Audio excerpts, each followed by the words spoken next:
Famous ಆಗಿ ಹೋಗ್ತಿತ್ತಲ್ಲ. ಕೆರೆ ನೀರು ಹರಿದಾಡ್ತದೆ, ನೀವು ಬೇಕಾದಾಗ ಸೆಂಚುರಿ ಮಾಡ್ಬೋದು.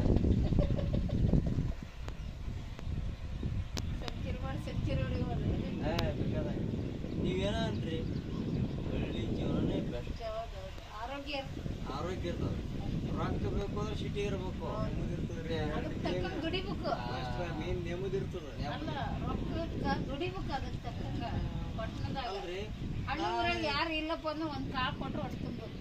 ಅಲ್ಲ ನಮ್ಮ ಹೊಲ್ದಾಗ ಬೆಳೆದ್ರೆ ನಾವು ಇಟ್ಕೊಂಡು ತಿಂದ್ರೆ ಬೇಕಾದಂಗೆ ಹೊಟ್ಟೆ ತುಂಬ ಹೋಗ್ತದೆ. ಹೌದು. ಆಮೇಲೆ ಆರೋಗ್ಯನೇ ಇರ್ತದೆ. ರೊಕ್ಕ ಕೊಟ್ಟು ತಿನ್ನೋದಕ್ಕೆ ನಮ್ಮ ಮನೆಗೆ ಸ್ವಂತ ತಿನ್ನೋದಕ್ಕೆ ಎಷ್ಟು ವ್ಯತ್ಯಾಸ ಆಗ್ತದೆ.